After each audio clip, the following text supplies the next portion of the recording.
Hi எல்லோரும் எப்படி இருக்கீங்க? எல்லாம் நல்லா இருப்பீங்கன்னு நினைக்கிறேன். இது நேற்று வீடியோவோட கண்டினியூஷன் தான். நேற்று வீடியோலாம் கழுவி விட்டுட்டு பெட்ஷீட்டெல்லாம் அலாசி போட்டு வீடியோ பார்த்துருப்பீங்க. அது ஒரு கண்டினியூஷன் வீடியோ தான்.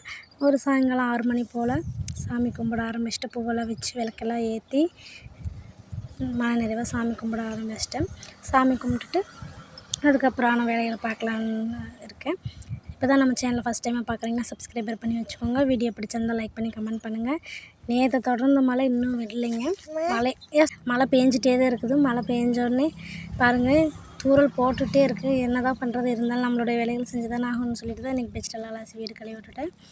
உங்கள் ஊர்லெலாம் மழையான்னு சொல்லி கமெண்ட்டில் சொல்லுங்கள். அதுக்கப்புறம் சரி இன்றைக்கி எல்லா வேலையும் நிறைய ஒர்க் இருந்ததுனால நைட் சமைக்கல, சரி கடையில் வாங்கிக்கலான்னு சொல்லிவிட்டு அம்மா போய் கடையில் வாங்கிட்டு வந்துட்டாங்க. எல்லாருமே புரோட்டா தான் சாப்பிடுவாங்க. ஆனால் எனக்கு புரோட்டாவை விட வீச்சு தான் ரொம்ப பிடிக்கும். அதனால் நானும் எனக்கு 2 வீச்சு வாங்கி சாப்பிட்டு பாத்திரமெல்லாம் இருந்தது எல்லாமே கழுவி வச்சுட்டு நைட்டு பாப்பாவுக்கு எப்பயும் போல் பால் காய்ச்சி வச்சாச்சு. அதுக்கப்புறம் காயெல்லாம் வாங்கிட்டு வந்திருந்தேன் இல்லைங்களா, அதெல்லாம் எடுத்து வைக்காமலே இருந்தோம்.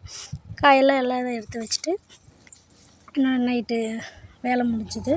அதுக்கப்புறம் கொஞ்சம் ஃப்ரீ ஆகிட்டேன். இது 2 நாளுக்கான வீடியோ தான். மறுபடியும் அடுத்த நாள் காலையில் ஆச்சு. அடுத்த நாள் காலையில் எழுந்திரிச்சிட்டு எப்பயும் போல் சாப்பாடு செஞ்சு சாப்பிட வேண்டியது. காலையில் என்ன சாப்பாடுனா, காலையில் சாப்பாடு லெமன் ரைஸ். ஏன்னா நான் 4 நாளாகவே எனக்கு ஒரு டெம்ட்டாகவே இருந்தது, லெமன் ரைஸ் சாப்பிட்ணும் போலவே இருந்தது. சரின்னு சொல்லிட்டு லெமன் ரைஸ் செஞ்சுக்கலாம் அப்படின்னு சொல்லிட்டு லெமன் ரைஸ் செஞ்சுட்டு அதுக்கப்புறம் எங்கள் வீட்டில் இருக்கிறவங்களுக்கெல்லாம் கத்திரிக்காய் சமைச்சு வச்சாச்சு.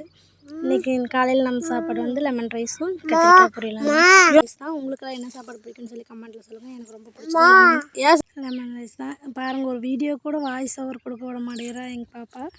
அதுக்கப்புறம் எல்லாமே சமைச்சிட்டு கொஞ்சம் நேரம் ரெஸ்ட் எடுத்துகிட்டு ஒரு ஈவினிங் போல் எல்லா வேலையும் முடிச்சுட்டு மறுபடியும் நைட் டின்னர் வந்து இன்றைக்கி வந்து சாப்பாடு, ரசம், கொஞ்சம் பீன்ஸு கேரட் இருந்தது, ரெண்டையும் ஒன்றா போட்டு பொரியல் பண்ணிவிட்டு அதுக்கப்புறம் முட்டை பொரியல் பண்ணிக்கலாம் அப்படின்னு சொல்லிட்டு முட்டையும் வறுத்தாச்சு. இதுதான் நம்ம வீட்டில் நைட்டு டின்னர். வீடியோ பிடிச்சிருந்தால் லைக் பண்ணி கமெண்ட் பண்ணுங்கள். நம்ம சேனல் இப்போ தான் ஃபஸ்ட் டைமாக பார்க்குறீங்கன்னா சப்ஸ்கிரைபர் பண்ணி வச்சுக்கோங்க. வீடியோ ஃபுல்லாக பாருங்கள், ஸ்கிப் பண்ணாமல் பாருங்கள். தேங்க்ஸ் டு வாட்சிங். இதே போல் உங்கள் சப்போர்ட் எனக்கு எப்போயுமே கிடைக்கணும். நைட் உங்கள் வீட்டில் எல்லாம் என்ன டின்னர்னு சொல்லி கமெண்ட்டில் சொல்லுங்கள். டாட்டா பாய் பாய். நம்ம வந்து தனியாக வீடியோ போடவே முடியல, அதனால் இந்த மாதிரி ஜாயின் பண்ணி 2 நாளுக்கான வீடியோ அப்படி இந்த மாதிரி போட்டுட்ருக்கேன். வீடியோ பிடிச்சிருந்தா லைக் பண்ணுங்கள். டாட்டா பாய் பாய்.